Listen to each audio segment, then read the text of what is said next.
I could not have written Ready Player One if I had not grown up on a steady diet of Steven Spielberg movies. It would have been a different story, or I might not have written it at all.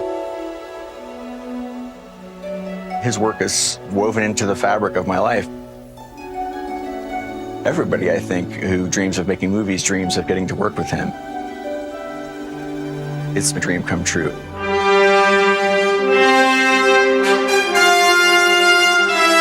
Insist on decorating a spider-infested fire hazard in my home, I would request that you add this. What is it? You're kidding, right? It's a bust of Sir Isaac Newton. Oh, sure. Very Christmassy. Wait, excuse me, but it's much more Christmassy than anything you've put on the tree. Here we go.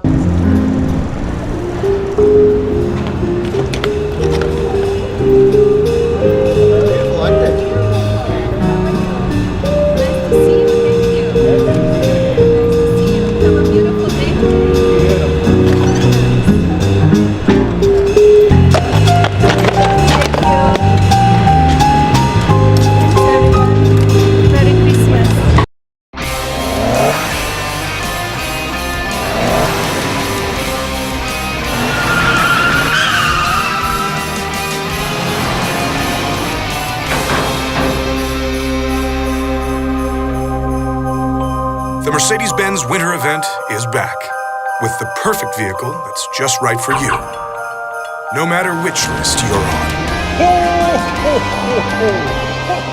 Hurry, the offers end soon.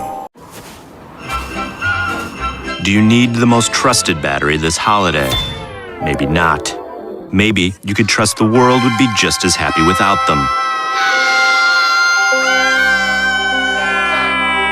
What would you say to Santa? You know where you live, and I'm gonna find you. December 25th, 1642 Julian calendar, Sir Isaac Newton is born. Jesus, on the other hand, was actually born in the summer. His birthday was moved to coincide with a traditional pagan holiday that celebrated the winter solstice with lit fires and slaughtered goats. Which frankly sounds like more fun than 12 hours of church with my mother, followed by a fruitcake. Maybe you could trust you'd keep your job. Maybe you could trust you wouldn't be replaced. Have your sleigh repossessed. And that the internet would be kind. Maybe you could trust you won't end up living in the middle of nowhere with the only friend you have left in the entire world. No.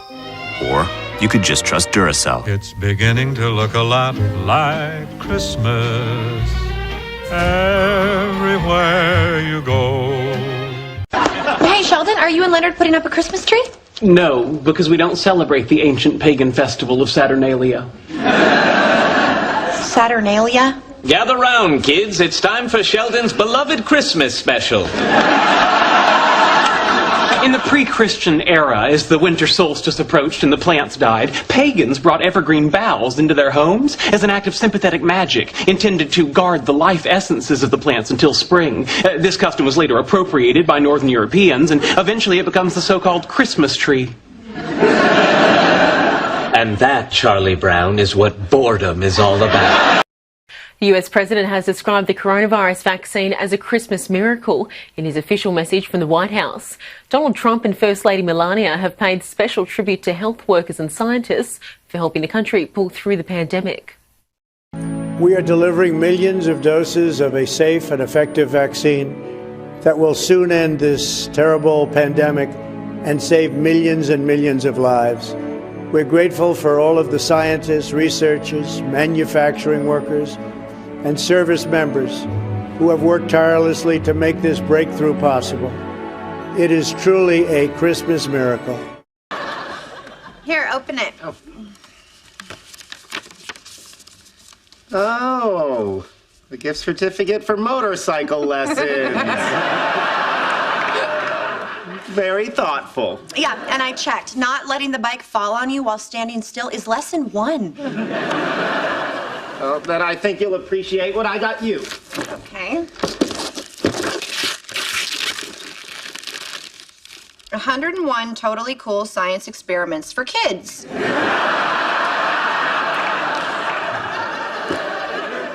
You know, because you're so into science. Right now, the Bible is being carried on a phone in every single country. Praise God, the word went forth. It's living. It's active, sharper than any two-edged sword. The word has always been. And today, the word goes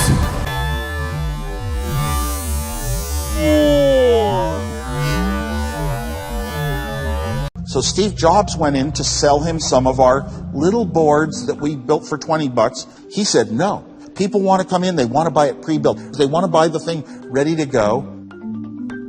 It cost us $250 to build maybe. We'd sell it for $500. And then the retail price was $666.66 because I, as a mathematician, like repeating digits. And that was what it should be.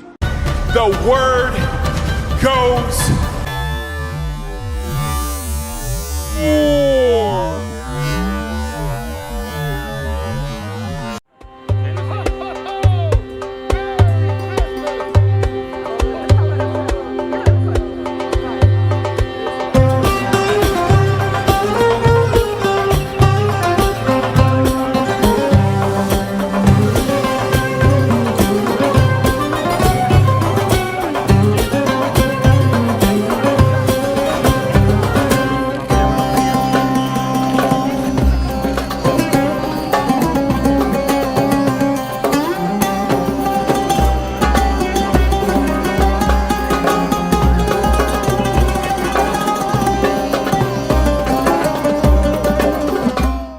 But the question that we need to ask is this the birthday of Christ?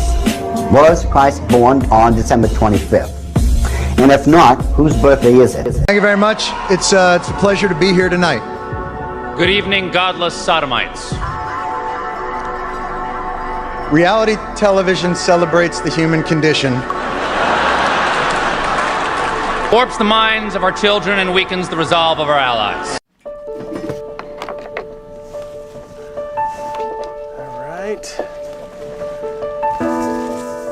Hey girls, how are those lights? Great. How's your snowman? Good. You're doing a great job. Okay, here we go. Wow. Beautiful. I like it. Cool, huh? Yeah.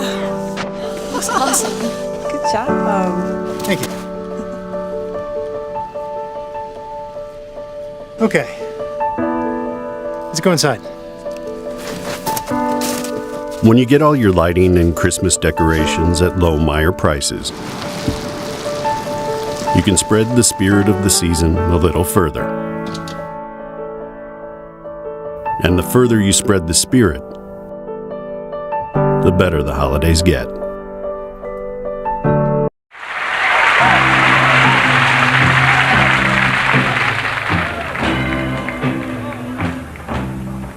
It's Christmas time.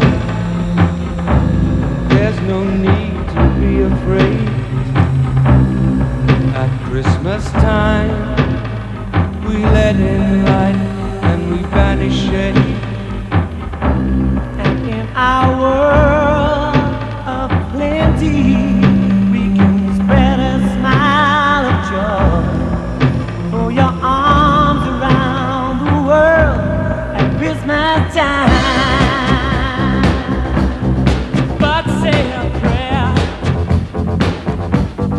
Pray for the other ones at Christmas time. It's hard, but when you're having fun, there's the world outside your window, and it's a world of dread and fear, where the only water flowing is the bitter sting of tears. Christmas bells that ring there are the clanging chimes of doom. Well, tonight, thank God it's them instead of you. I honestly wasn't expecting to make a video about the myth of Santa Claus and its reinforcement of Christian belief and capitalist ideology. Each according to his ability, to each according to his means. That was until I stumbled upon Leland Nally's examination of thousands of letters to Santa written by children whose lives have been upended during the COVID pandemic. In these letters, we find an uncanny juxtaposition between unreflective, childlike desire and a sobering concern for life and death. The incongruence only adds to the tragedy. Take this letter from 7-year-old Caleb. Dear Santa, can you pray for my Nana? She has corona. I hope she will be better by Christmas. Can you bring her a warm blanket to make her feel better? I would like a Power Rangers Beast Morpher Beast X Morpher and a Power Rangers Beast Morphers Beast X King Mega Bone Nerf toy. Love, Caleb. I don't think I need to tell you there's a lot to unpack here, but let's try anyway. First is the odd idea that Santa is able to perfectly recreate something so overburdened with branded sheen as the Power Rangers Beast Morphers Beast X King Mega Bow toy Nerf dart firing action inspired TV series for boys 8 and up. A child's Christmas list is an invaluable window into what it looks like when a developing brain encounters commodity fetishism for the first time. The object of desire is so holy, so pristine, that its entire branded designation must be invoked, lest any half-aware adult mishear and purchase the wrong model. No, I want an official red undercover 200 200 rifle. Now, Santa Claus is an interesting study because, when we go through the story of Santa Claus is actually supposed to be all-knowing. I mean, think about this. Doesn't Santa Claus know who's been good and who's been nice every single day of the year? That's one of Santa Claus's ability. He knows exactly who's been good and who's been nice, and he knows how this has worked for each individual throughout the year. Has the ability of being omnipresent, or just about, because on the night of Christmas, is he not able to traverse the entire world and literally just about be everywhere at the same time and drop off who knows how many billions of presents? Well, at least that's what the story tells us. Santa can't wait all night. Let's go. Come on up, I'm Santa's lap. Ho, ho, ho.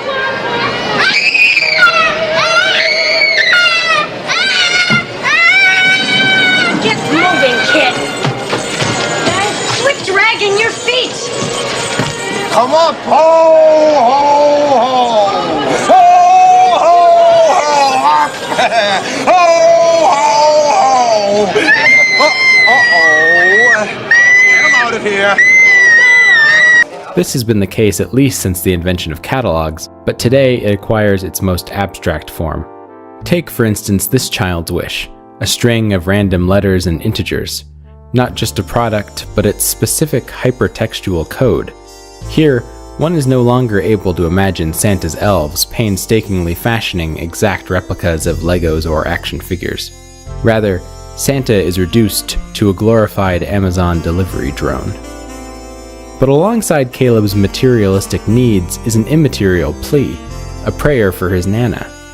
This was a theme oft repeated in 2020's Christmas letters. Children asked for presents just as often as they professed to forgo them, negotiating with Santa to secure relief for their families. They asked for school to start again, for their parents to find employment, for money to pay rent, and for a cure to COVID-19. H.P. Blavatsky states that elves are disembodied spirits used in magic and sorcery, and are the principal agents in seances. The elf on the shelf, where can you be? I pop out of bed each morning to see you watch as I try to do as I should. At night you tell Santa the news is so good. Families together, the magic and joy. Christmas is special for each girl and boy. The elf on the shelf, the elf on the shelf. The Elf on the Shelf, a Christmas tradition book, includes Santa's Scout Elf.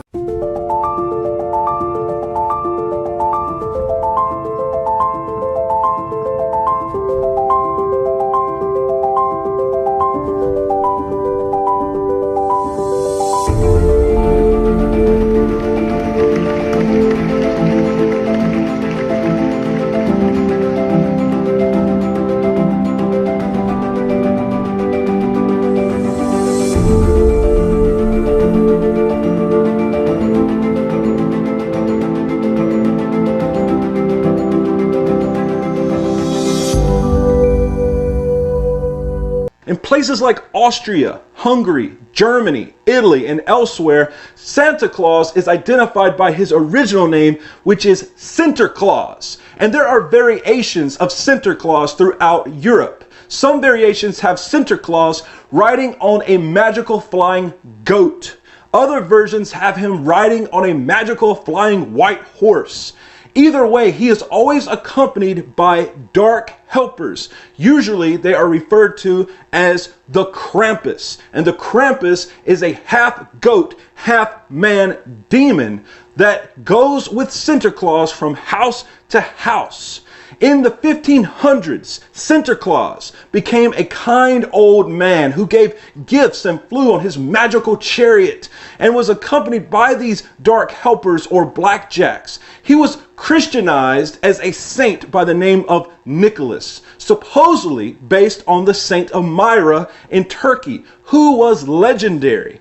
He would leave gifts under the sacred tree on his birthday if you had been good, but if you had not, his demons, his Krampuses, would either abduct you or beat you with sticks. Saint Nicholas supposedly captured Satan and called him by various names: the Krampus, Beelzebub, Zwartdeit, or the Black Peter, and Neck Ruprecht.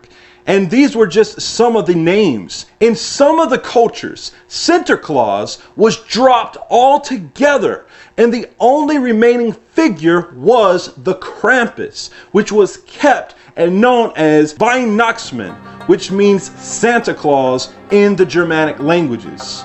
In other words, in some cultures, Santa Claus is known to be Satan himself, who is the Krampus. It's the most wonderful time of the year, with the kids jingle belling. Merry Christmas! Looks like Martha Stewart threw up in here. This is delicious, honey. It's a little dry. Well, mine's delicious. Mine's dry. Do you want to trade? It's Christmas. It's Christmas. It's Christmas. With those holiday greetings and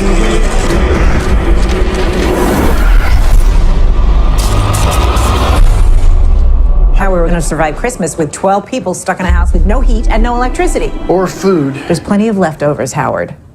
Beer it is. It's the weirdest thing. There's no cars, no people. How long can this keep up?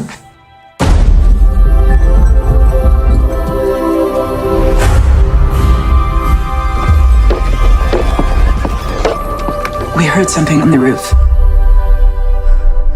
The hell's this? Saint Nicholas is not coming this year. Instead, a much darker, ancient spirit. Those are hooves. Elk or a goat? What kind of goat walks on its hind legs? His name is Krampus. He and his helpers did not come to give, but to take. Come on, kid. Ho, ho, ho! Come on. Come on up there. Ho, ho, ho! Ho, ho, ho! Ho, ho, ho! And what's your name, little boy? Hey, kid! Hurry up, the store's closing. Come on. Listen, little boy, we've got a lot of people waiting here, so get going. What do you want for Christmas, little boy? My mind had gone blank. Frantically, I tried to remember what it was I wanted. I was blowing it. Come on, kid. How about a nice football? Football? What's a football? Without conscious will, my voice squeaked out. Football. Okay, get him out of here. A football? Oh no! Okay, what was I doing? Wake up, stupid! Wake up! No!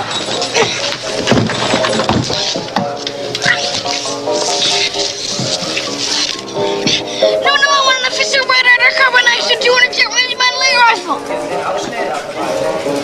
You'll shoot your eye out, kid. Merry Christmas. Ho, ho, ho.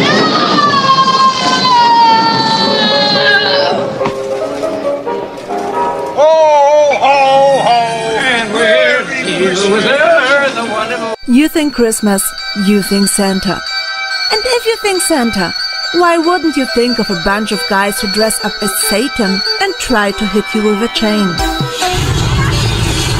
Welcome to Amazing Austria and our first topic, Krampus. Here in Austria, Santa Claus is called Nikolaus and comes pre-Christmas on December 6th. And he doesn't care if you've been naughty or not, because he has a helper who deals with all the kids who did not behave. His name is Krampus, and he's basically the devil. Krampus shows up all over Austria on the eve of St. Nikolaus Day. He's often accompanied by Santa and some angels, and you will most likely meet him on events called Krampuslauf, where the whole village gathers around to meet the not quite friendly Christmas demon.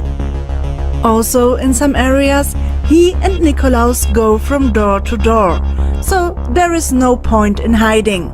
If you've been talking back to your parents or not doing your chores, he will find you. Depending on the region, Krampus either carries a birch or a metal chain. And yes, he is going to use it. But still, Austrians love their Krampus. Therefore, you will find a selection of chocolate Krampuses in every supermarket in late November and early December.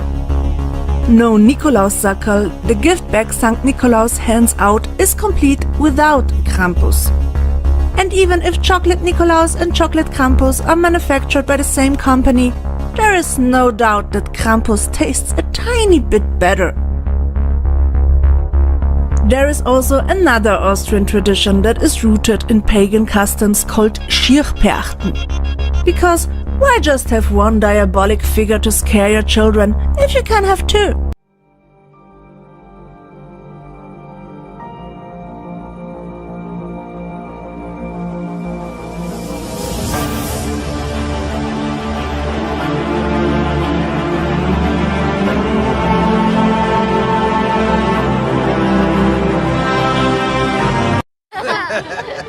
Favorite things about Christmas? Two words. Teddy. Snowman? Ice skating. Decorating the tree. Presents. Snowballs. Nailed it. Elsa, your turn. Oh, my favorite thing about Christmas is... Wow! A special meal that we share together. Oh, I thought it might be salad plates. 3 words. Perfect Christmas dinner. For the first time in forever. Discover the magic of Frozen at Iceland. Tis the season to be jolly, fa la la la la la la la la. Don we now our gay apparel, fa la la la la la la la la. Throw the ancient Yuletide carol. Let it snow, let it snow, let it snow. Let it go? No. What is this? Oh dear, do you not have Christmas in the future? Is that my fault as well? No, tacky consumerism still exists. What's this for? For you, of course. A daddy do-over, if you will. Now, we both know I've got a lot to make up for, so thought I'd start with a Christmas present for every year that I've missed. Oh, this is going to be so much fun. Ta-da!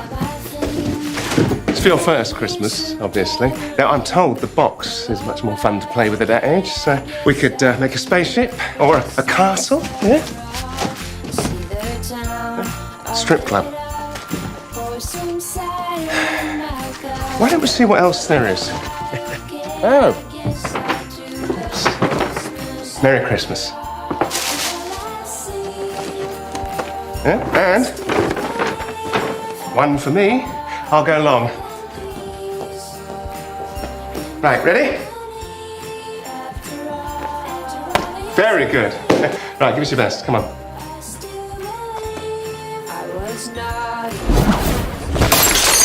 Bloody hell. Huh? Oh.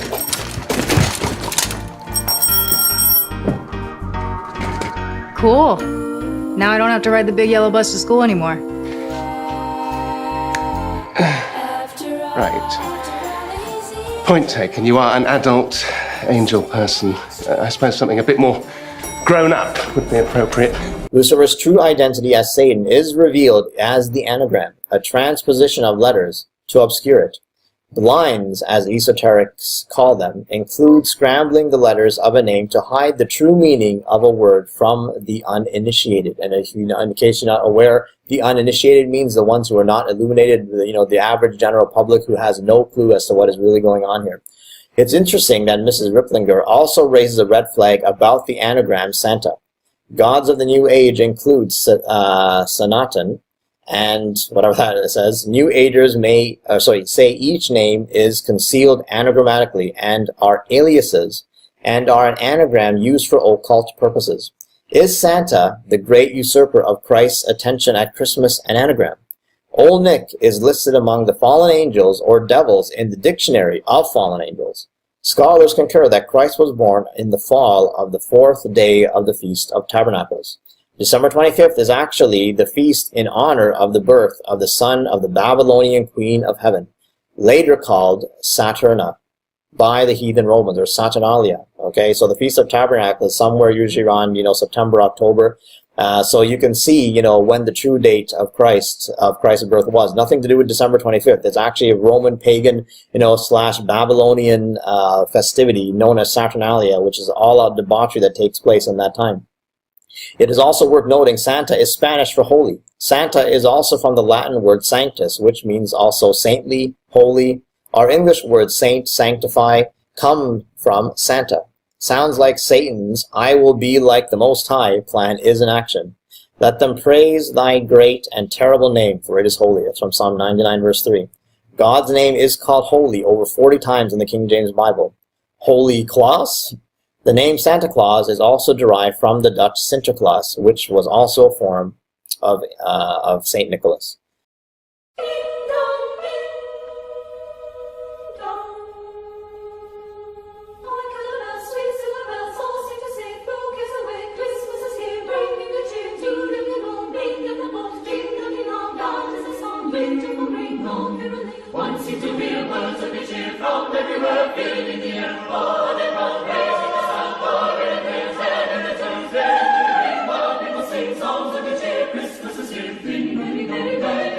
So what about Claus, as his last name? Is Claus another anagram for Lucas?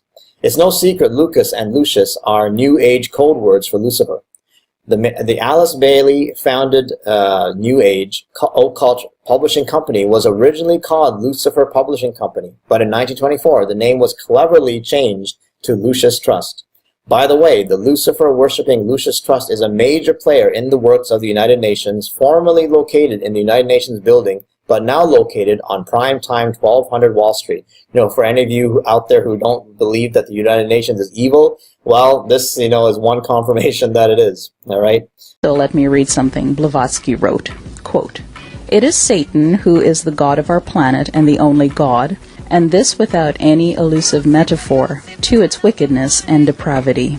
Do you know what this really means, and do you think Bailey was so inspired by this sentiment that she named what has now been renamed or rebranded as the Lucius Trust, the Lucifer Publishing Company, back in the 1920s? If I understand the statement of Blavatsky about Satan, that's another term for Saturn, which is one of the planets.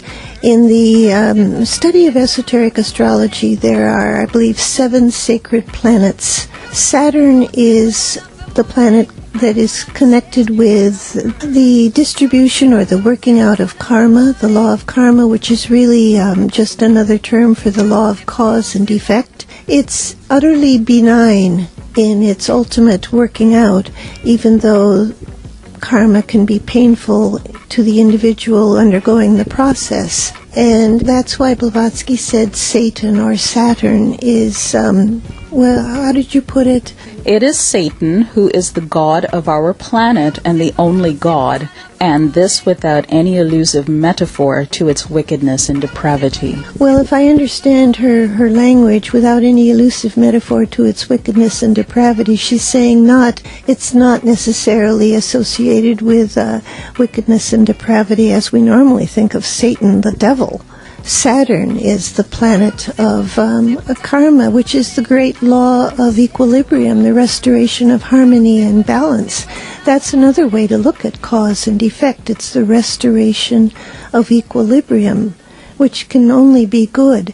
Now, the reference to Lucifer comes from Blavatsky's description of Lucifer in the accurate sense of the term, which is of Latin origin. It means literally light bearer, and it refers to a very obscure principle in the ageless wisdom, which is that the solar angels, the governing lords of the world, descended to our planet eons ago, bringing the principle of mind to what was then in those ancient times essentially animal man. Human beings with no mentality at all, no soul, just virtually living the existence of an animal. We begin with what's now become a time-honored Thanksgiving tradition, Black Friday, and the chaotic frenzy that comes with it. Crowds inside this Walmart in Houston, Texas, literally throwing themselves on top of discounted TVs, and police officers having to step in to break up the brawl. And on your mark, this shot says it all. A sea of humanity outside Macy's flagship store here in New York, counting down the minutes till the doors opened. And when they did, these scenes played out across the country as shoppers lined up for deals. An electronics frenzy in Indiana, too. This man wearing a football jersey emerging from the pack, clutching his prize. We met Marcel Prather outside this Washington, D.C. Best Buy. Someone's paying him $30 an hour to wait in line to buy a TV, soon grabbing this $1,400 Samsung model for just $900. My client will be happy we saved hundreds of dollars. 6 in 10 of us, 140 million Americans expected to shop at some point this weekend. Televisions have been really hot, phones have been really hot, computers and tablets. It's really, we have great deals throughout the whole store this year. Exciting start to the holiday season. We saw record online sales. At one point, Target was selling nearly 1,800 TVs every minute.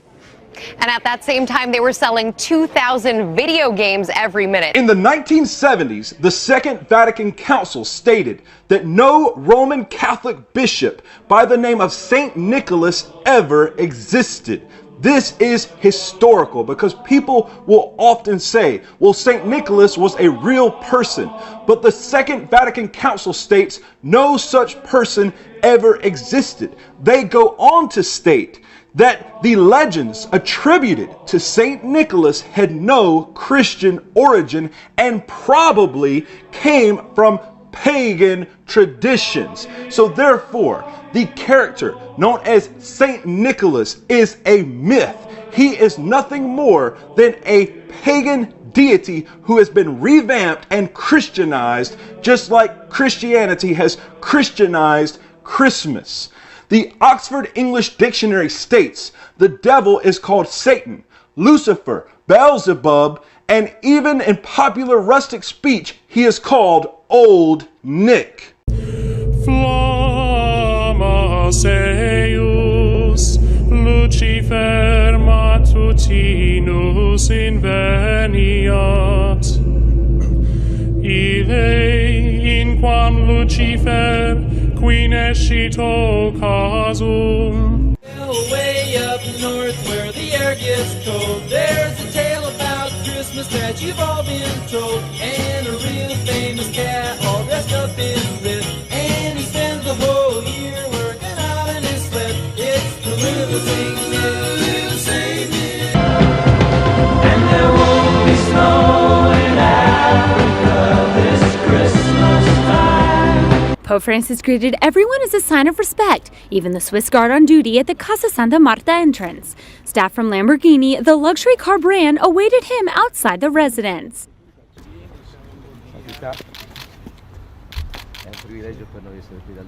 The Pope greeted Stefano Domenicali, president of Lamborghini since 2014. He spent the 23 previous years in Formula One with Ferrari. This is the Huracan model they presented to Pope Francis, a one-of-a-kind edition of one of Lamborghini's best models. It's a combination of luxury and power, complete with the Vatican color scheme. First, Pope Francis signed it. Then he blessed it.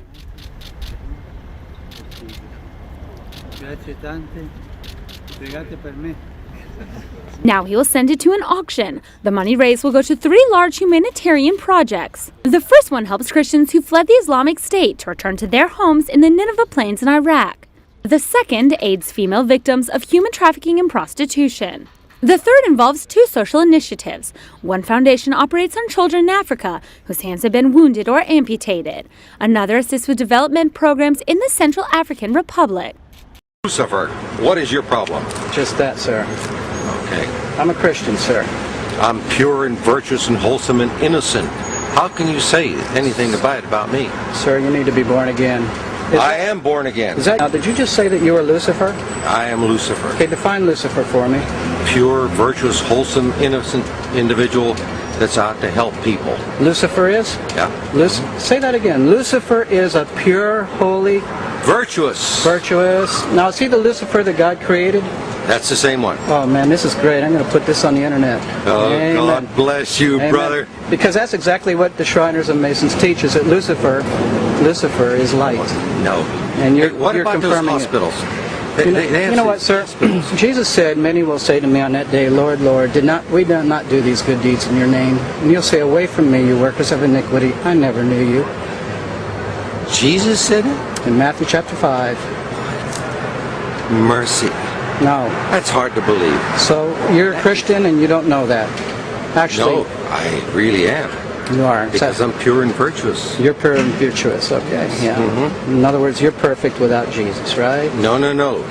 Okay, tell me about Jesus. Who is Jesus? Oh. Well, he's my leader. Is he the Son of God? Yes, he is. Is he the only worshipful master?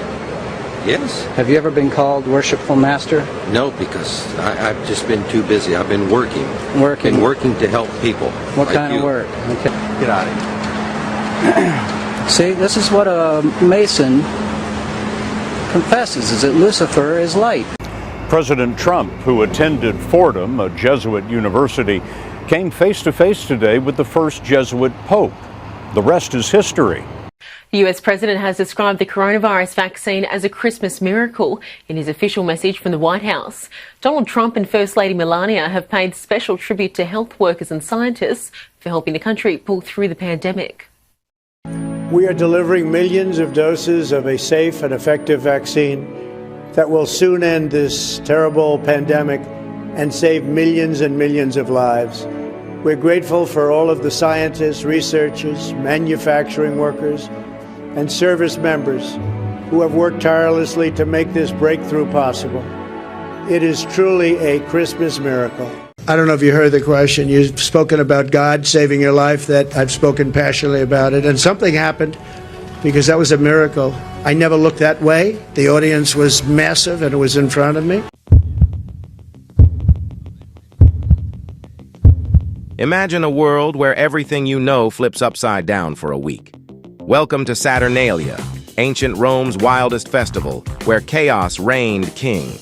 In December, Rome buzzed with excitement. Slaves became masters and masters played servants, a time when social rules flew out the window. There was feasting, games, and freedom of speech like never before.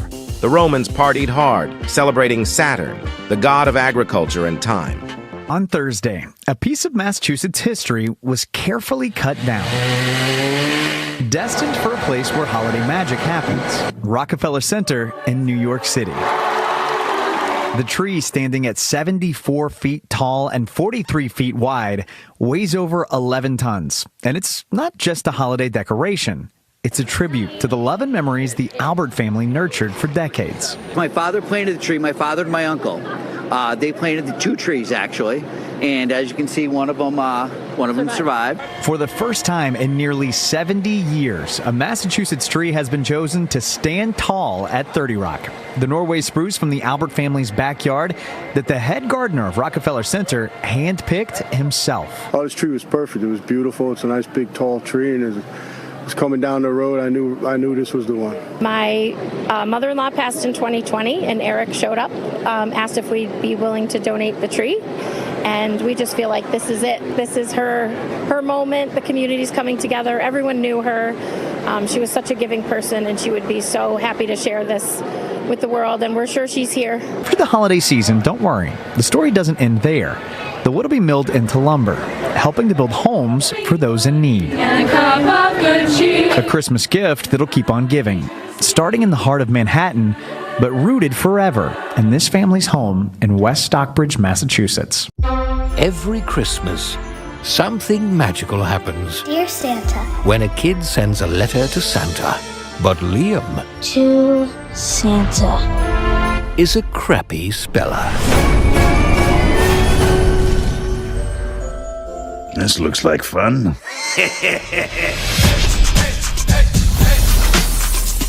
Oh, that's putrid. Thank you. What do you want? You summoned me. Not what I expected. What'd you expect? In the movies, the reindeer usually have the antlers, not you. Kid, are you high? I'm ready for this. You lucked out big time. I'm way better than Santa. Ho, ho, frickin' ho! You, my friend, are getting 3 wishes. You mean like a genie? They stole that from me. By the way, after you make your wishes, I'm taking your soul. Q, somebody sing the damn song! Good King Wenceslas looked out on the feast of Stephen when the snow lay round about, deep and crisp and even. The walls are getting slower. Brightly shone the moon that night, though the frost was cruel, when a poor man came in sight, gathering winter fuel. In memory of my grandparents, me, Ma, and Pop singing Christmas carols, while I sat in front of the fire and tried to build a high-energy particle accelerator out of Legos. Delivery.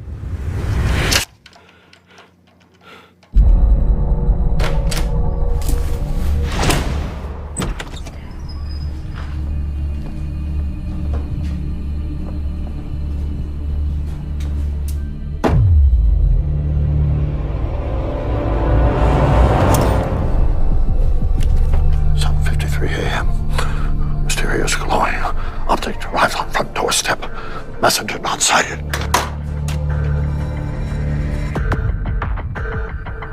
What could you be? An alien artifact? Bring off life? Oh. You're a box.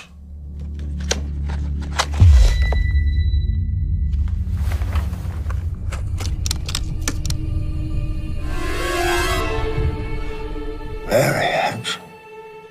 Commanding. Where did you come from?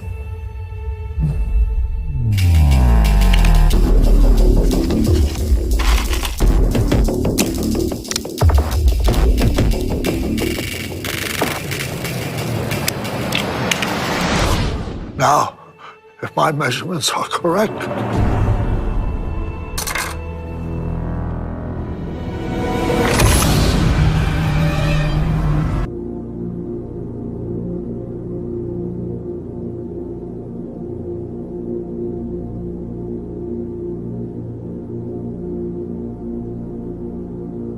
Hey, is Zone here yet? For the millionth time, no. I will budge you the second he gets here. Jeez, I've never seen you so excited. You're like a little girl the morning her brother gets out of jail for beating up a cop.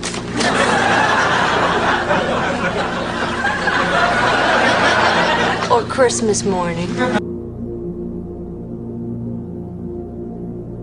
Michael Faraday!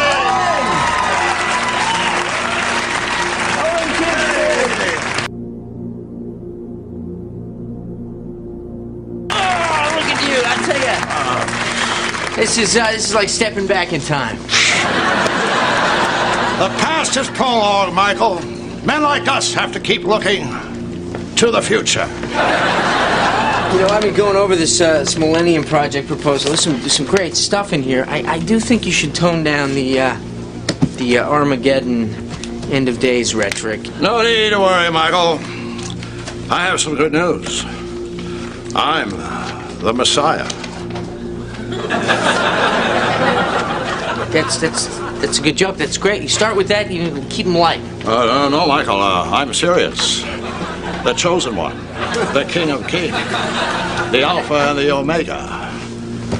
You're looking at him.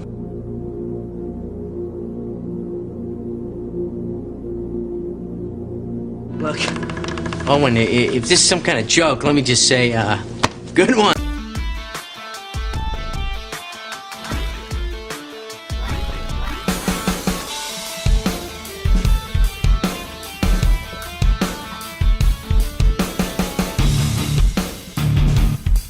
I get it. That's, ha. I'm as shocked as you are, believe me. I'm as shocked as you are, believe me. This is a big responsibility. I mean, look at this. Things to do. Banish Satan and the forces of evil. Build the New Jerusalem. Buy milk. Milk. I keep forgetting to pick up milk.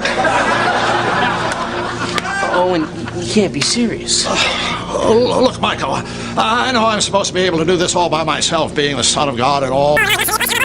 I know I'm supposed to be able to do this all by myself, being the Son of God and all, but I'm feeling a lot of pressure. So I was thinking, maybe you could help me. Well, you want me to help you, what, banish Satan and establish God's kingdom on earth? If you're not too busy.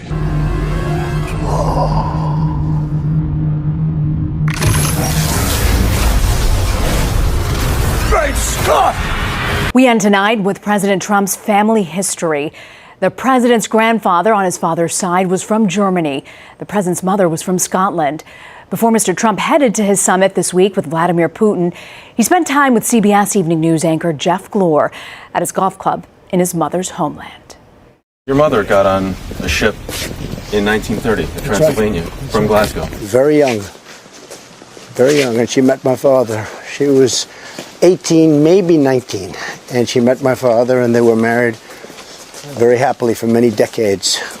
Very good marriage. So what is it about Scotland? What is it that brings you back when here? your mother's born in a certain place, and I had a great mother, a beautiful, wonderful mother with a tremendous heart, and she loved Scotland. And so, you know, you feel differently than you perhaps would if that didn't take place.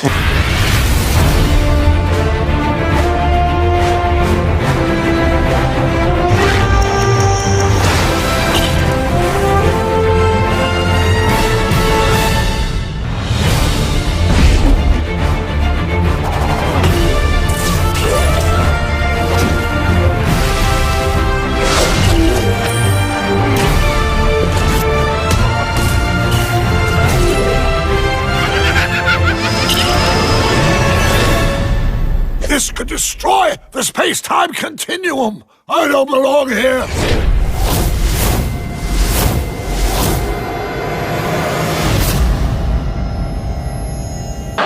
Okay, continuing our quest. Yeah, wait, there's still 4 more verses. You don't sing a song and not finish it. Hear the page and stand by me. If thou knowst it telling, yonder peasant, who is he? Where and what his dwelling? In a small dungeon room, and in the corner, chained to the wall, you see a bloodied and beaten Santa Claus. He says, ho, ho, help me. You ain't never had a friend like me.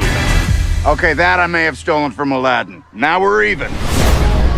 Let me show you a few of the things I could do for you. I'll be right back. It's Post Malone. Leo! Look, I'm worried Satan's going to trick me into getting my soul. I think he's just confused. We believe you. No. Yo, down here! What are you waiting for? Go make a move! Sue me, I'm thirsty. I tried everything. That kid's incorruptible. What about doing something out of kindness? I don't even know what you just said. I mean, I know all the words, but I just never heard them in that order.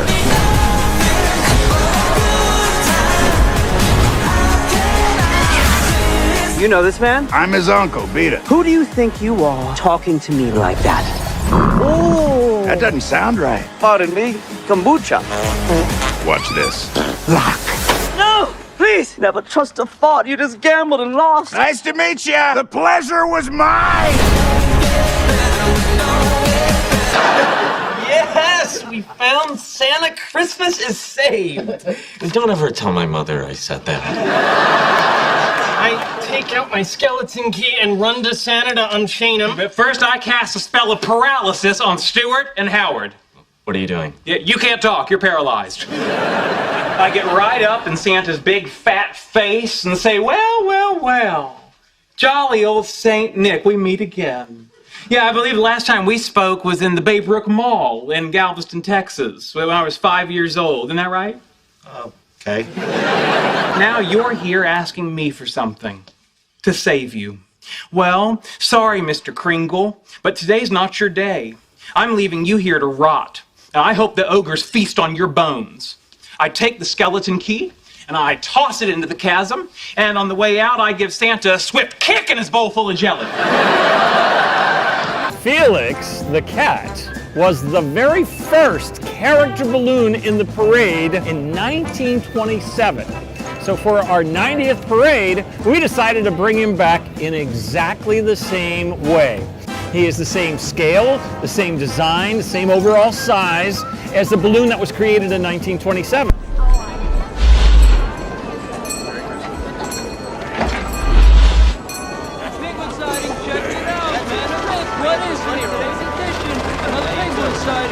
Another penguin sighting. Check it out. Protest penguin man living in Gotham sewers. Read all about the latest sighting.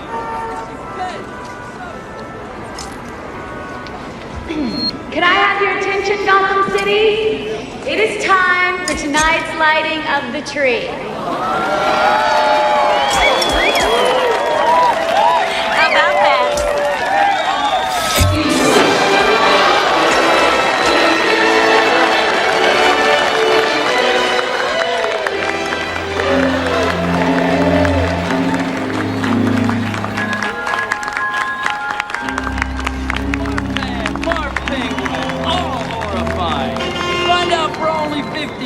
Come on. Read about the possible terror beneath our feet. Check it out, people. Read about it. Today's issue. Read about the latest sighting of the penguin creature. Hey, missing link between man and bird. My dear boy, sometimes it's a diversion to read such rubbish. Most of the time, it's a waste of time. Whatever. Today's issue, the penguin. Check him out. Man or myth. The Globe, right here, 25 cents.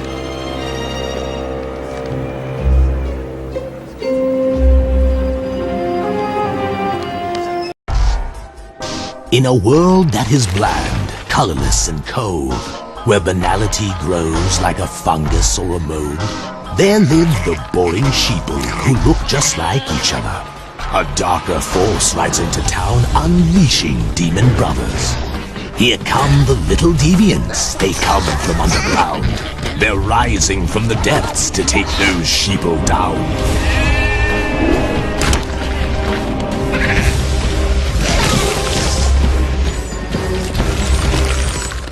The sheeple are compliant and make for fine ingredients. For customizing anything, here come the little deviants.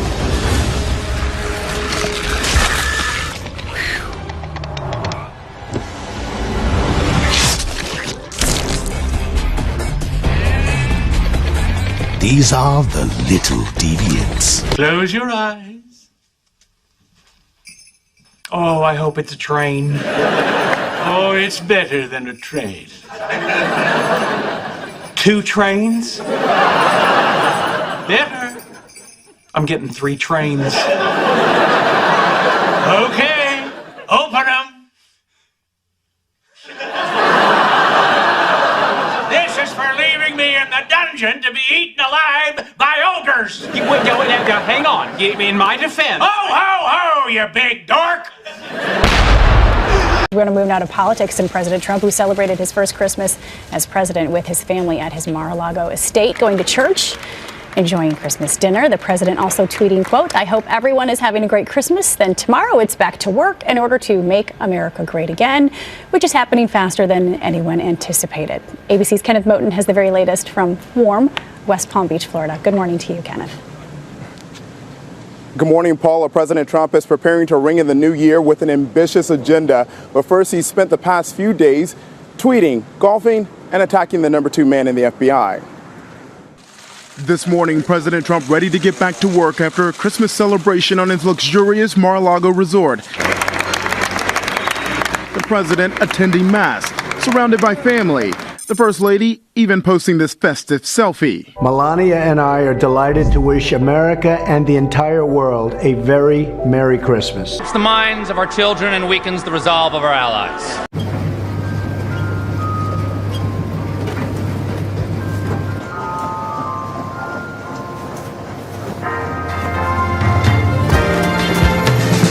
Anyone can be Santa, like all the lady like me. I admit I'm underfed, but with a pillow from the bed, I could be Santa Claus. Oh, anyone can play Santa. I fantasized it a lot, with his hat upon my head and his suit of Christmas red. I could be Santa Claus. Although the jolly character of Santa Claus rose to fame in the late 18th century, he didn't make his big screen debut until more than 100 years later. In 1898, British director George Albert Smith cast Santa in a silent drama that kick-started Claus's mysteriously endless career. Grainy and shaky footage shows a mother putting her 2 children to bed. Just moments later, the bearded man, presumed to be in red and white, slides right down the chimney before stuffing the children's stockings with goodies. The figure, also known as Saint Nick, bestows a blessing on the little sleepers, then, in a flash, he's gone. While this and many other feats continue to be topics of contention, they've only benefited Santa Claus's career.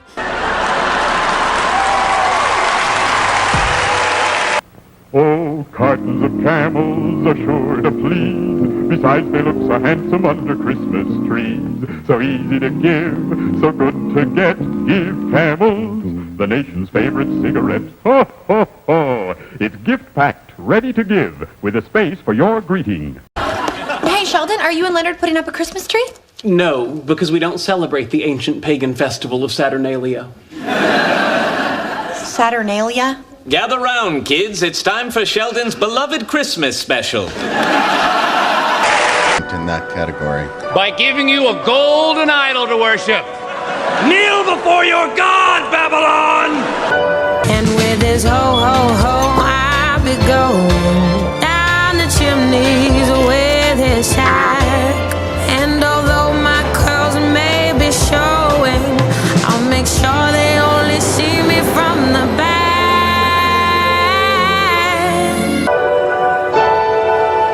Because we don't celebrate the ancient pagan festival of Saturnalia.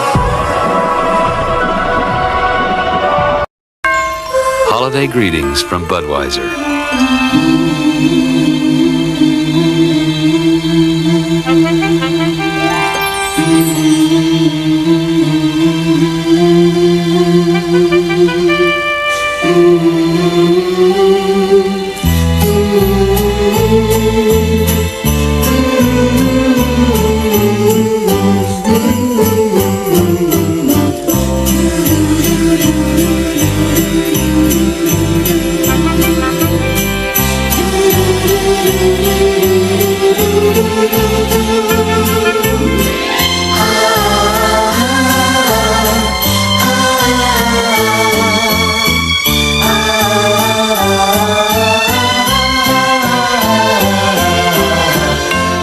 The people who bring you Budweiser wish you and yours the very best of everything this holiday season.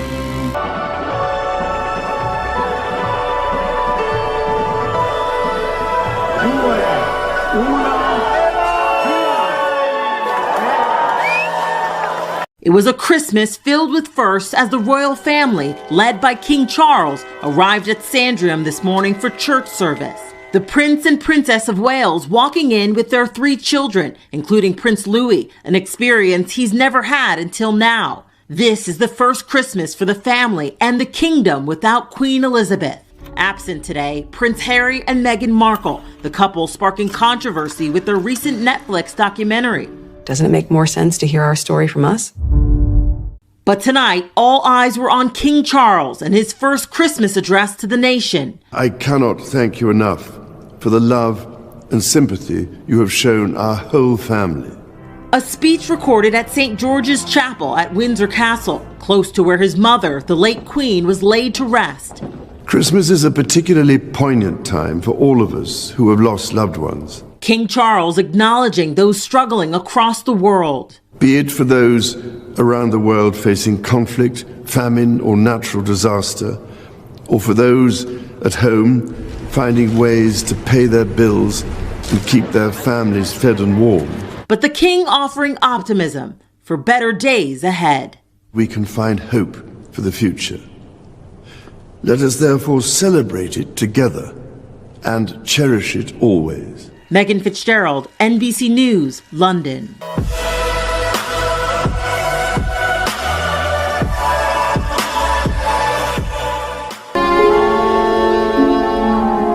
'Twas a long time ago, longer now than it seems, in a place that perhaps you've seen in your dreams.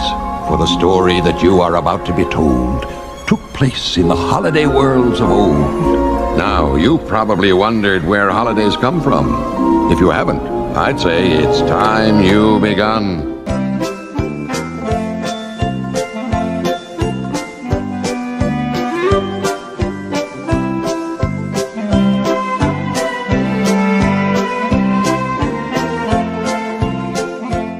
The deities Baal and Tammuz were worshipped by the ancient Moabites under the names Chemosh and Molech. We see that the names changed, but the worship remained identical. The ancient Moabites would celebrate a public child mass, a public child sacrifice during the winter solstice during December 25th. Building up to this most anticipated time of year, all the parents would compile long wish lists that they would like to see in the next year. Then they would bring the infants that were born within that year to the idol Chemosh or Molech. Yes, anyone can be Santa, a tantalizing remark. Though his boots are not my size, with a twinkle in my eyes, I could be Santa Claus. The priest of Chemosh or Molech would stoke large fires inside of the hollow metal idol of the deity. The parent would bring their child screaming to the lap of this deity and lay their child in the lap of Molech, who wore the Phrygian cap that we see that Santa Claus wears to this day, the same cap that Mithra wore. And they would lay their screaming child in the arm of this deity while they begin to profess their long list of desires for the year. Now today we don't see that people are sacrificing their children to Molech, but we do see that they bring their screaming infants, their screaming children, and lay them into the lap of a complete stranger dressed up like a mighty one who they call Santa Claus. And this child is usually screaming their guts out because they're so afraid of this man, and they probably sense the darkness and the demonic forces that are at work. Children, infants, hate Santa Claus, and the proof is in the pictures. Now, of course, after a few years, the child will begin to love Santa Claus and look at Santa Claus as an all-supreme, all-wise, all-knowing, giving deity of prosperity, just as the ancient Moabites looked at Molech and Chemosh.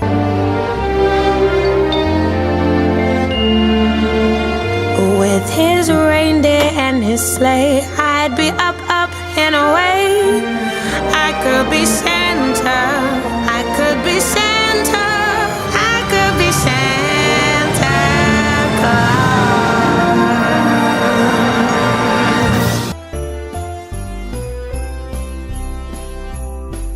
Claus. He knows when you are sleeping and he knows when you are awake. In fact, he is all-knowing. He is immortal.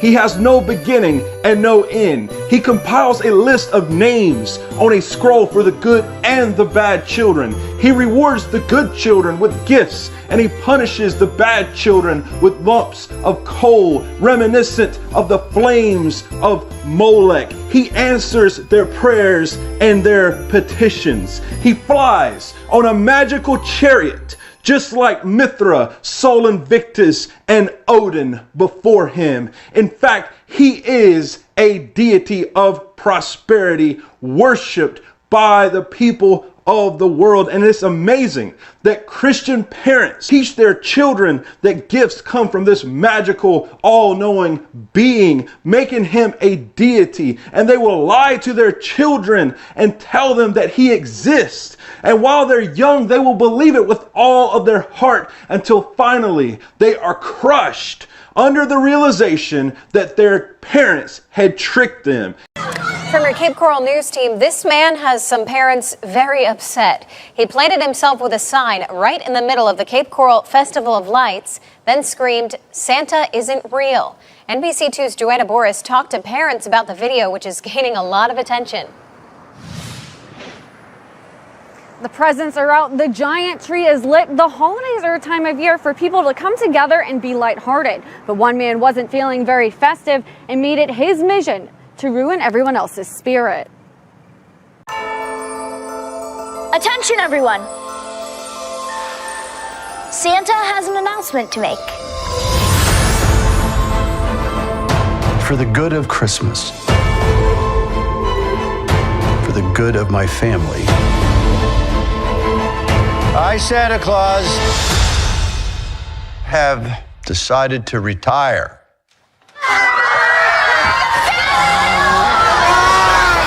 We have a grief counselor, right? You're interviewing to become Santa Claus. Yes.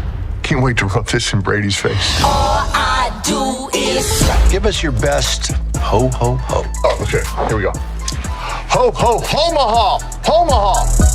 You see that? I called a little audible there. Anyhow, thanks so much. I sing, by the way. No, Brady can sing. slay all day, slaying anything and anyone that's in my way. You just good, but I'm so good. That's me. All I do is slay. There's no Santa Claus! And I feel sorry for that individual. He must have a very sad life. A man with a giant sign screaming that Santa isn't real while kids waited in line to see him. I think it's a shame our children are faced with so many difficult things in this world that the magic of this time of year, it's taken away from them and they're innocent. Parents say it's heartbreaking. The man would stand there for hours just to hurt little kids. He's saying there's no Santa screaming it, actually.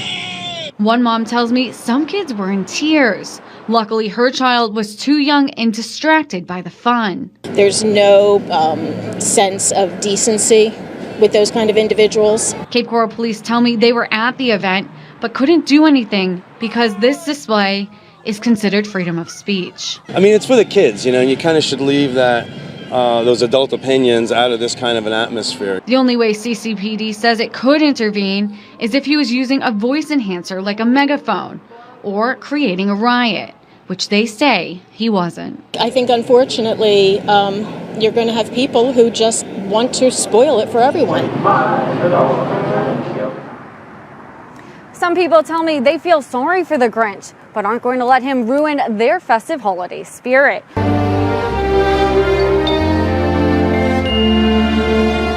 With his reindeer and his sleigh, I'd be up and away. I could be Santa, I could be Santa, I could be Santa Claus.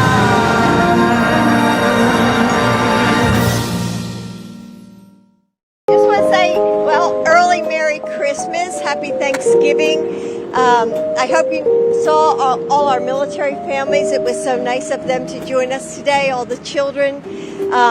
And the tree, which is magnificent, is from the Klein Church Nursery. And some of the kids said that they had never seen a tree so big. So I hope you'll all come back during the holidays with your families and join us and come see the tree when it's decorated. So thank you. Thanks for being here. Happy holidays.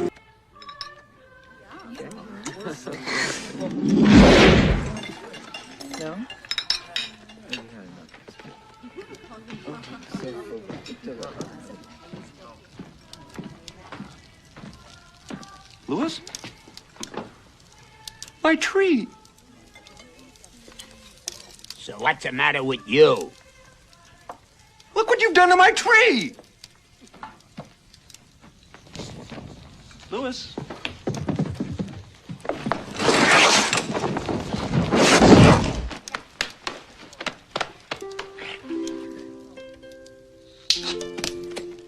It is an ugly tree anyway. Look, Daddy, teacher says every time a bell rings, an angel gets his wings. That's right. That's right. Attaboy, Clarence. And now they will question everything that their parents will ever teach them about the scriptures because of this innocent white lie, as they say. Santa and his elves have a very dark past. Santa is identified as an elf in most of the world. The Celts believed that the elves were witches and wizards, and they were identified by their pointy or Phrygian caps. And they were the teachers of the dark arts. Webster's dictionary describes an elf as a wandering spirit, a fairy, a hobgoblin, an imaginary being which our rude ancestors supposed to inhabit unfrequented places and in various ways to affect mankind. Also, an evil spirit or a devil. Because we don't celebrate the ancient pagan festival of Saturnalia. Jesus, on the other hand, was actually born in the summer. His birthday was moved to coincide with the traditional pagan holiday that celebrated the winter solstice. Now, part of the practice of Christmas is, from the old country, the person known as the Holly King. From the Holly King, you get who's known as Santa Claus. The Concise Dictionary of English Etymology also agrees that Nick is the devil. Old Nick was a well-known British name for Satan. The Greek name Nicholas means the conqueror of the people. Revelation chapter 2 verse 15 reads, "So you also have those who adhere to the teaching of the Nicolaitans or the Nicolaitans, which teaching I hate." The teaching of the Nicolaitans came from their teacher Nicholas, who taught them that it was okay to eat food sacrificed to idols and to commit whoring, to make the children of Israel stumble.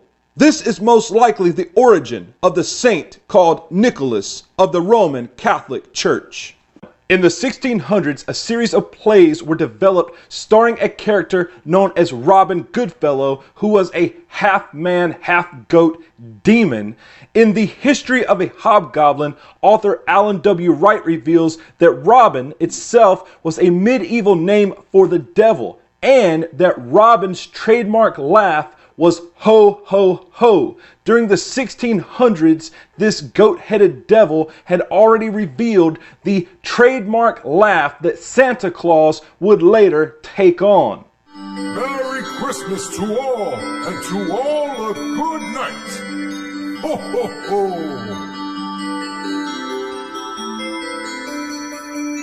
In Scandinavia, the winter festival was Yule. In the Chaldean language, Yule means the infant, the child, referring to the baby Tammuz. Apparently, the Scandinavians borrowed the term for their winter festival. On December 21st, Odin, who was the chief deity, would fly through the night on his 8-legged horse, which would symbolize the 8 reindeer of Santa Claus.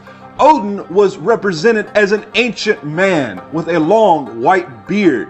His idols portray him with a pointy hat, like the elves and Santa Claus wear. People feared the wrath of Odin, who had come to take the spirits of the dead. They would leave treats and grain offerings for Odin and his horse.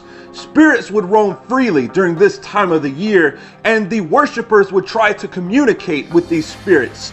Evergreen trees would be brought inside to represent eternal life and the conquering of death of the sun deity. Mistletoe was revered by the Druids. Mistletoe has no roots in the ground, therefore it is seen as a gift from the heavens. On the 6th day of the moon, the Druids would cut the sacred mistletoe with a golden sickle, which was caught with sheets by priests beneath and not to be touched with human hands. Germanics believed that all who passed beneath a mistletoe were kissed by Freya, the goddess of fertility, and were blessed with sexual powers. During this time of the year, it is believed that the horned deity, the stag deity, would return to the earth, who is symbolized as Pan in the ancient Greco-Roman pantheon. Hi everyone, for lack of knowledge. And today I wanted to talk to everybody about Valentine's Day. Now, Valentine's Day is a very popular holiday that has made its way around the entire world. On every single continent, you can find multiple countries and people that celebrate this as the supposed day of love.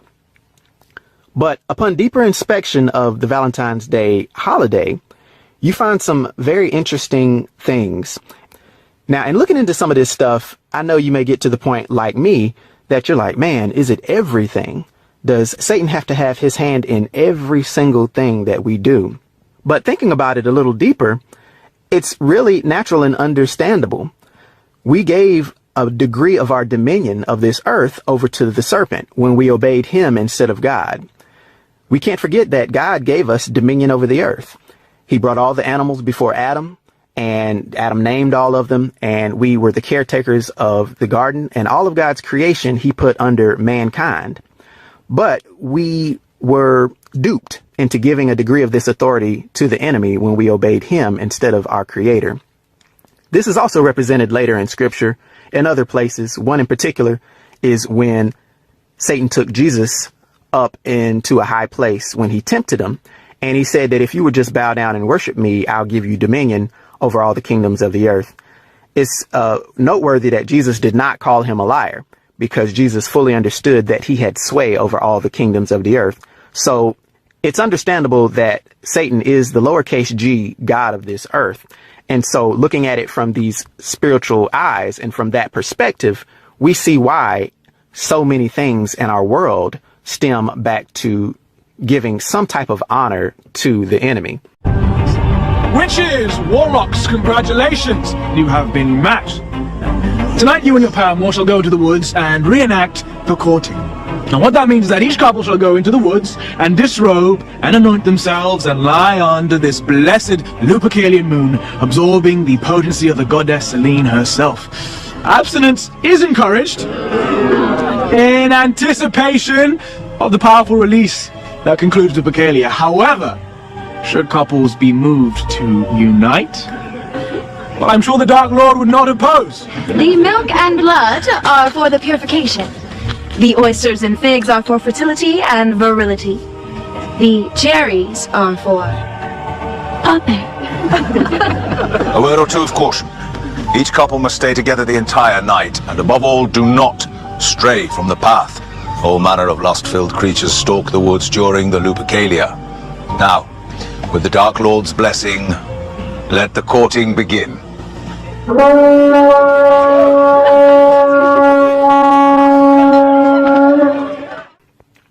Now, when you look at Valentine's Day a little deeper, you see that it is based off of something called the Eve of Lupercalia. Now, the Eve of Lupercalia was an ancient festival giving honor to the god of fertility. But Eve of Lupercalia was changed by Pope Gelasius I into a Christian festival and celebration, and he declared February 14th to be St. Valentine's Day.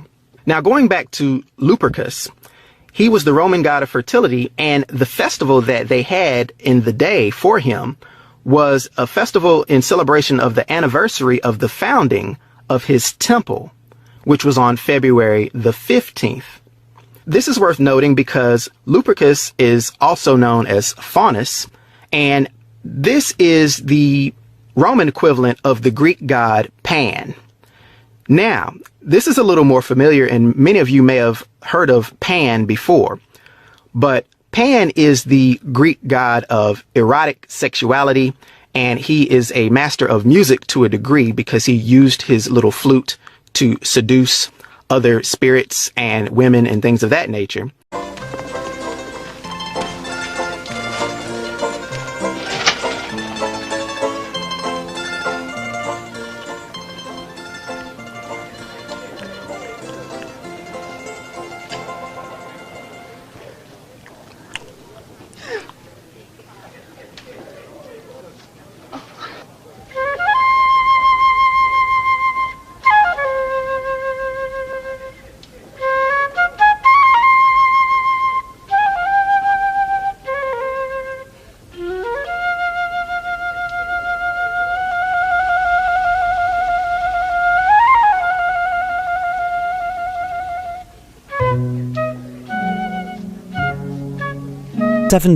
December 497 BCE, the Saturnalia festival was celebrated for the first time in ancient Rome. Created to mark the anniversary of the foundation of the Temple of Saturn in the Roman Forum, the Roman festival of Saturnalia was dedicated to the god Saturn, who was believed to have ruled over a golden age of agricultural abundance. The festival saw the suspension of the usual social norms, and the people of Rome engaged in lively celebrations. Saturnalia originated as a 3-day festival that began when the wool that was normally bound around the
Step in, step this way if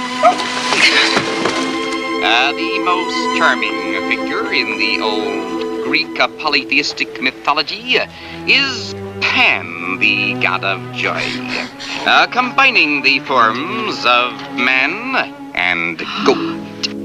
It's a fake. Oh.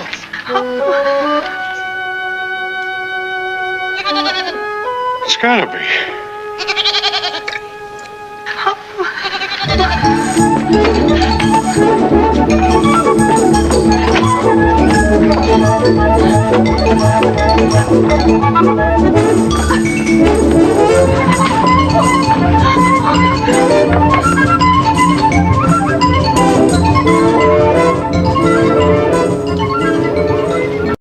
But this Greek god Pan is half goat and half man.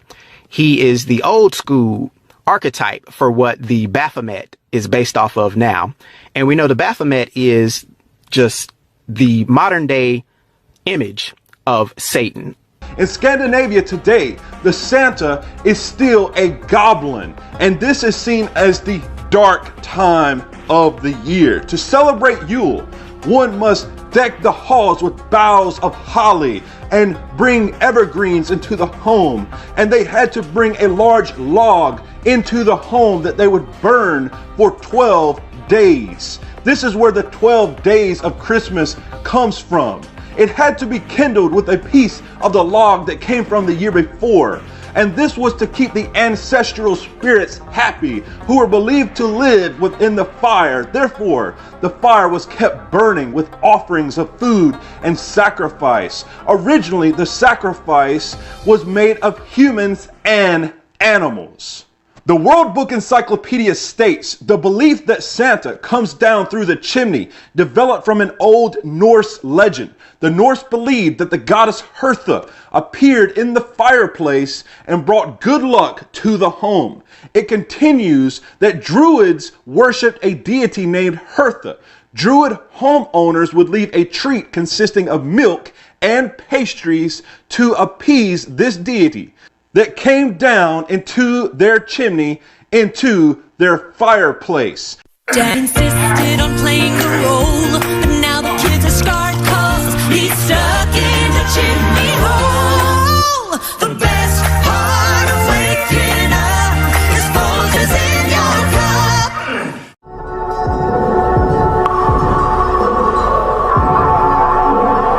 This is the pagan Canaanite idol god Moloch. Now, it is part of an exhibition and it is being displayed at the entrance of the Colosseum in Rome. Now, this exhibition is expected to run until March 29, 2020. Now, this ancient god Moloch requires child blood sacrifice. Right? It requires the blood of our children. And if you go to the Bible in Leviticus 18:21, it gives an account of this. Now, also, it is alleged that the approval came from the Vatican for this Canaanite idol to be put on display in Rome. Now we are getting somewhere. The Vatican allegedly approve a god that requires a child sacrifice. Let that sink in. Now we see where we are going. These people are grooming you to accept, right? To accept these ancient God and these ancient practices. They are trying to bring back the old ways. They are trying to bring back the old gods, and they are making sure that you are well groomed to do the things that they used to do. That is what is happening right here.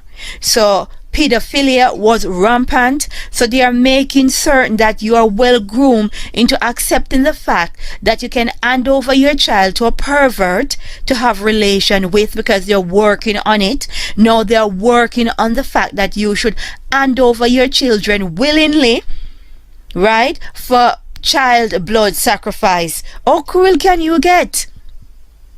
Well, we are out here at the South Plains Mall, and I am here with Ashley again. We are talking about breakfast with Santa, because Santa is in town. He's here actually right behind us. So how has it been so far with Santa here? He is having so much fun visiting with everyone.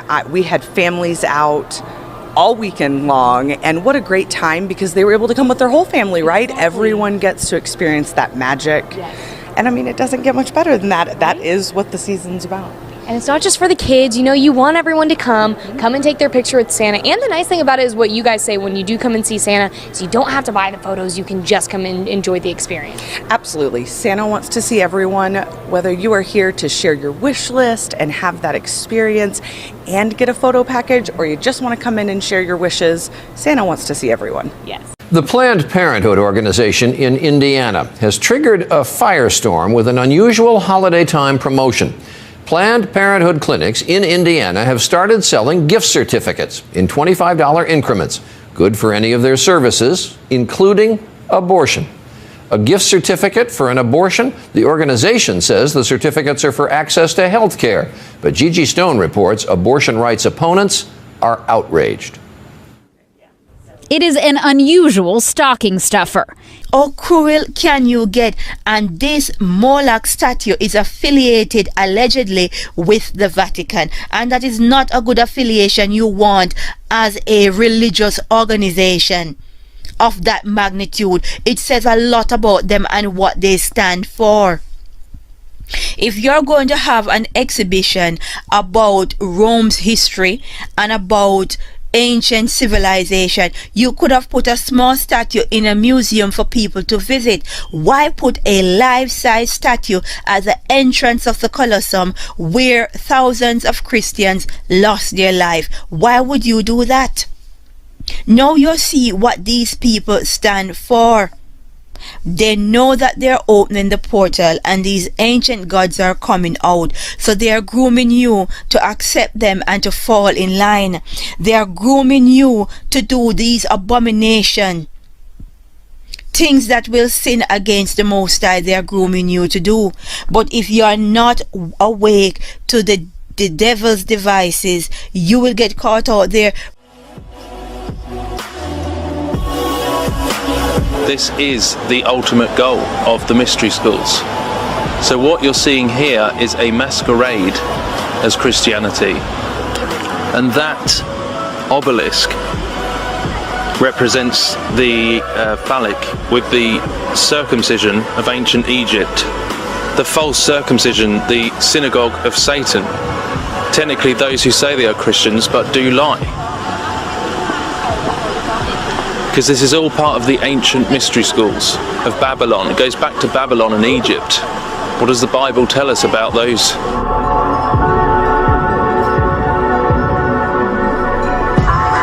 I'm sorry to say, but there's really nothing else to it.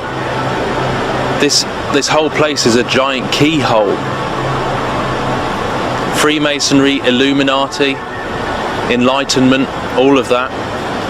Essentially Gnostic religion, which is and Babylon, which is clearly against God, clearly against Christ, Antichrist. This is the fundamental truth to what all of this is representing and leading towards. Ka! It's you! Yes, man cub. So nice to see you again. Oh, go away. Leave me alone.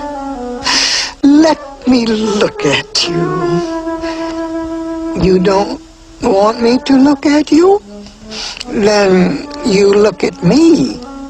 No, sir. I know what you're trying to do, Ka. You do? I mean, you don't trust me. No. Then there's nothing I can do to help. You want to help me? Certainly. Okay. So let's dedicate this to General Kelly, the Border Patrol, and the ICE agents for doing such an incredible job. Right? This was written by Al Wilson a long time ago. And I thought of it having to do with our borders and people coming in. And we know what we're going to have. We're going to have problems. We have to very, very carefully vet. We have to be smart. We have to be vigilant. So here it is, the snake. It's called the snake. On her way to work one morning, down the path along the lake, a tender-hearted woman saw a poor, half-frozen snake. His pretty-colored skin had been all frosted with the dew. Poor thing, she cried, I'll take you in, and I'll take care of you. The border. Take me in, O tender woman. Take me in, for heaven's sake. Take me in, O tender woman, sighed the vicious snake.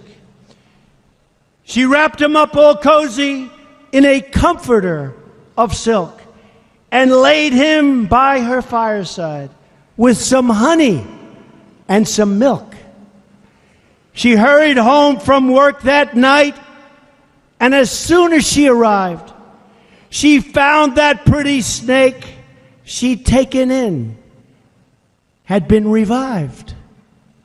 Take me in, O tender woman. Take me in, for heaven's sake. Take me in, O tender woman, sighed that vicious snake.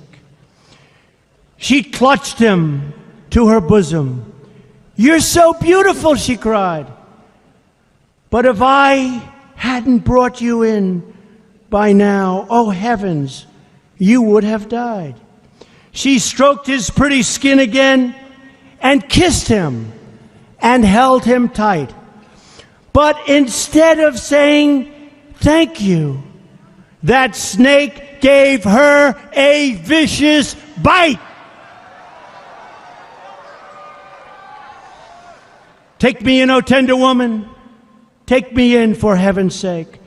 Take me in, O tender woman, sighed the vicious snake. I have saved you, cried the woman, and you've bitten me, heavens, why? You know your bite is poisonous, and now I'm going to die. Oh, shut up, silly woman, said the reptile with a grin. You knew damn well I was a snake before you took me in.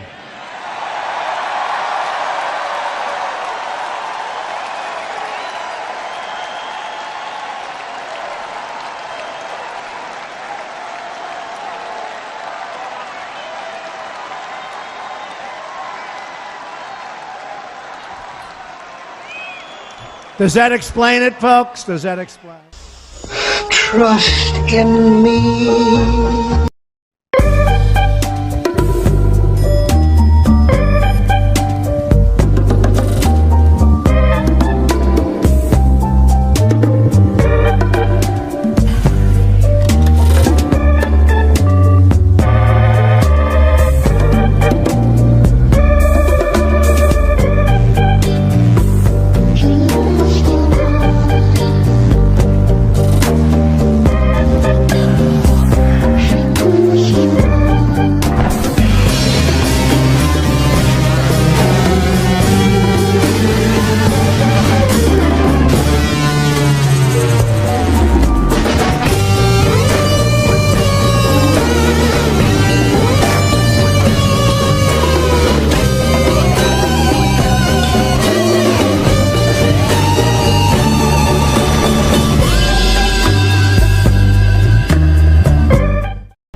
to understand, because it is impossible. It's going to get more and more overtly occult as these things develop. I mean, Burning Man's totally in-your-face occult. I mean, that's just flat out, we're witches, we're here, we're New Age, we're here to work witchcraft.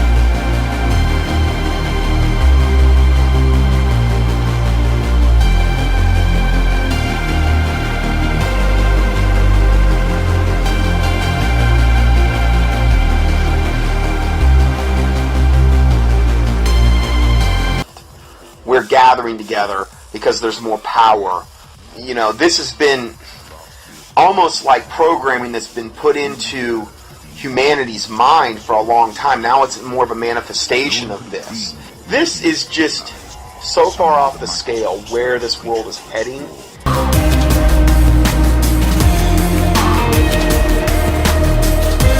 The amount of time, effort, money that is being expended by Satan and his minions to implement his agenda.